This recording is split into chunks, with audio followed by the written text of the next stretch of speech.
Hello everyone, आप लोग का फिर से स्वागत है डूअर्स वर्ल्ड एकेडमी के यूट्यूब चैनल पर। तो हम लोग आ चुके हैं एक नए क्लास के साथ। तो चलिए हम आज का क्लास स्टार्ट करते हैं।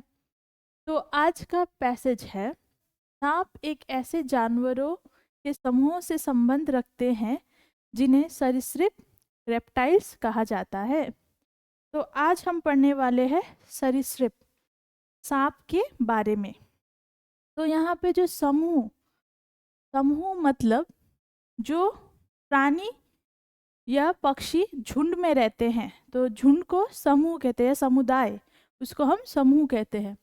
और सरीसृप रेप्टाइल्स, इंग्लिश में इसको रेप्टाइल्स कहते हैं और हिंदी में सरीसृप। तो सरीसृप क्या है?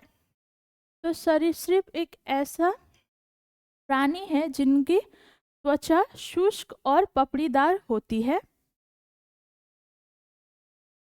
और ये मुख्य रूप से जमीन या पानी में रेंग कर चलते हैं। इनको हम सरीसृप कहते हैं। इस समूह में मगरमच्छ, छिपकली और कछुए भी शामिल है। तो सरीसृप में सिर्फ सांप ही शामिल है ये नहीं, इसमें मगरमच्छ, छिपकली और कछुए भी शामिल है। इनको भी हम क्या कहते हैं? सरीसृप कहते हैं। सांप लगभग हर जगह पाए जाते हैं, जंगलों में, रेगिस्तानों में और झीलों में। तो सांप लगभग सभी जगह में पाए जाते हैं, जैसे जंगलों में, रेगिस्तान में और झीलों में। वे उन जगह वे उन जगहों पर जीवित नहीं रह सकते जहां साल भर जमीन जमी रहती है। तो इसका मतलब सांप जहाँ पे ठंडी होती है और जमीन वहाँ पे बर्फ से ढका हुआ होता है, वहाँ पे सांप जिंदा नहीं रह सकते। सांप की दृष्टि बहुत कमजोर होती है और सांप की दृष्टि मतलब वो कम देखते हैं, उनकी दृष्टि कम होती है। लोग कहते हैं ना कि सांप के पास जाओगे तो वो तुम्हारा फोटो खींच लेगा या क्या, हम सुनते हैं ऐसे। लेकिन सांप की दृष्टि बहुत कमजोर होती है। यह अपने अन्य इंद्रियों का उपयोग खतरे से बचने और भोजन ढूंढने के लिए करता है। तो उसकी दृष्टि तो कमजोर है, लेकिन वो अपने अन्य इंद्रियों का उपयोग करके खतरे से बचना और भोजन ढूंढने के लिए करता है। तो अन्य इंद्रिय मतलब हमारे तो इंसान के 5 इंद्रिय है, जैसे आँख, नाक, कान, त्वचा, मुंह। तो ये सब हमारे इंद्रिय है, 5 इंद्रिय। तो वैसे ही सांप की जो दृष्टि है, एक इंद्रिय दृष्टि, वो कमजोर है। तो उसके जो दूसरे अन्य इंद्रिय है उससे वो उपयोग करके खतरे से बचना और भोजन ढूंढता है। कुछ सांप अपनी नाक से सूंघते हैं, लेकिन अधिकांश अपनी जीभ से सूंघते हैं। तो कई सांपों में से कुछ सांप अपने नाक से सूंघते हैं कोई चीज को या कोई उनके भोजन को, और कोई सांप ऐसे हैं जो अपने जीभ से सूंघते हैं। सांप का शरीर तराजू जैसे स्केल्स, कोशिकाओं की परत से ढका होता है। तो स्केल्स मतलब जब जैसे इंसान के शरीर में जो त्वचा है, वैसे ही जो सांप का शरीर होता है उसकी त्वचा थोड़ा अ, तराजू मतलब ट्रायंगल टाइप, जो ट्रायंगल टाइप का जैसा स्केल होता है, मतलब चमड़ी होती है उससे ढकी होती है, वो एक के ऊपर एक रखी गई होती है परत की तरह। हर साल कुछ बार सांप अपनी मृत त्वचा की बाहरी परत को गिरा देता है। तो हर साल जो सांप है, जो उसके ऊपर जो स्केल्स है मतलब जो चमड़ी है, वो हर साल उसको निकाल देता है, बाहरी परत को। हम बोलते हैं ना केचुली, वो निकालते हैं, या जो स्किन निकालते हैं सांप, तो वो हर साल अपना शरीर से तो मृत त्वचा मतलब जो त्वचा उसके वो डेड स्केल्स कहते हैं, मृत त्वचा वो निकाल देता है। इसके नीचे की कोशिकाएं तुरंत एक नई बाहरी परत बना देती है, जो सांप के लिए एक सुरक्षा कवच का काम करता है। तो जो मृत त्वचा है उसके नीचे भी एक कोशिका होती है जो तुरंत बाहरी परत बना देती है, जिससे सांप के लिए एक सुरक्षा कवच की तरह काम करता है। तो हमने पैसेज को पढ़ लिया है। नेक्स्ट हम प्रश्न स्टार्ट करते हैं। तो पहला प्रश्न है, सांप किस वर्ग के जानवर कहलाते हैं? तो सांप किस वर्ग के जानवर कहलाते हैं? ऑप्शन है छिपकली, तराजू, सरीसृप, कछुआ। तो हमने अभी पैसेज में पढ़ा था कि सांप सरीसृप वर्ग के जानवर कहलाते हैं। नेक्स्ट क्वेश्चन, सांप सांप कहाँ जीवित नहीं रह सकता? तो ऑप्शन है जमी हुई जगह पर, रेगिस्तान में, जंगलों में, झीलों में। तो हमने अभी पढ़ा था कि सांप जमी हुई जगह पर, मतलब जहाँ पे ठंडी होती है, जहाँ पे बर्फ जमा हुआ होता है, वहाँ पे वो जीवित नहीं रह सकते। दूसरा प्रश्न, सांप की कौन सी इंद्रिय कमजोर होती है?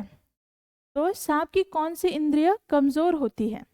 तो ऑप्शन है सूंघने की क्षमता, सुनने की क्षमता, छूने की क्षमता, देखने की क्षमता। तो हमें अभी पैसेज में पढ़ा था कि उनकी दृष्टि कमजोर होती है। दृष्टि मतलब वो कम देखते हैं, तो उन्हें देखने की क्षमता कमजोर होती है। नेक्स्ट क्वेश्चन, सांप को चोट से कौन बचाता है? तो अगर सांप को चोट लगती है तो उसको चोट से बचाने के लिए कौन सा चीज उनको हेल्प करता है या बचाता है? ऑप्शन है जीभ, तराजू, मृत त्वचा, नाक। तो सांप के शरीर के ऊपर जो तराजू जैसे स्केल्स, मतलब जो कोशिकाएं होती है, वो उनको, मतलब सांप को चोट से बचाती है।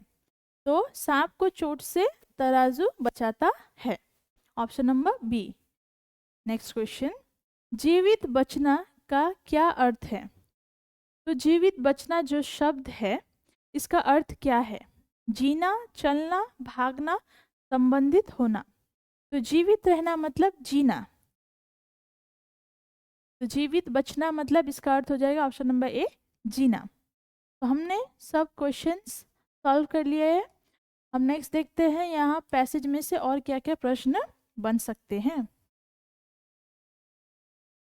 तो पहला प्रश्न है, सांप किस समूह से संबंध रखता है?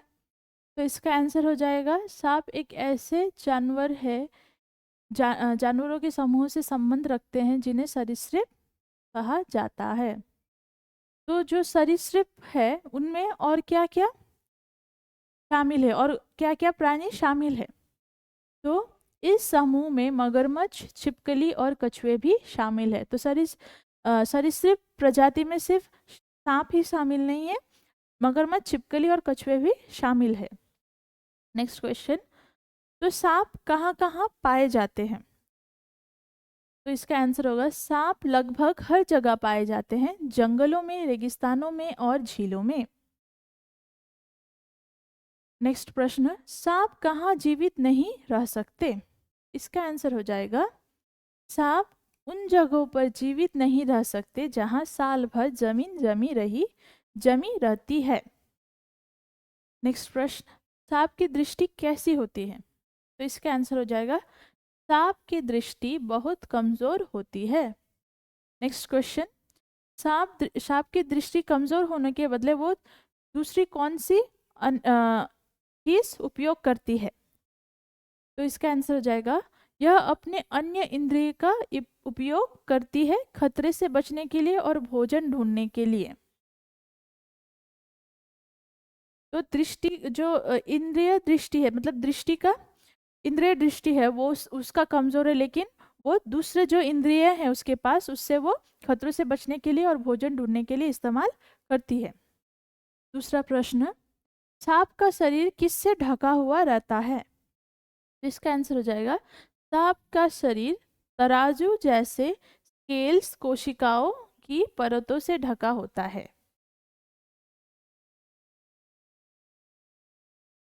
दूसरा प्रश्न, सांप अपने मृत त्वचा को कितने बार गिराते हैं? तो हर साल कुछ बार सांप अपनी मृत त्वचा की बाहरी परत को गिरा देते हैं। तो वो साल में कुछ बार अपने मृत त्वचा को गिरा देते हैं।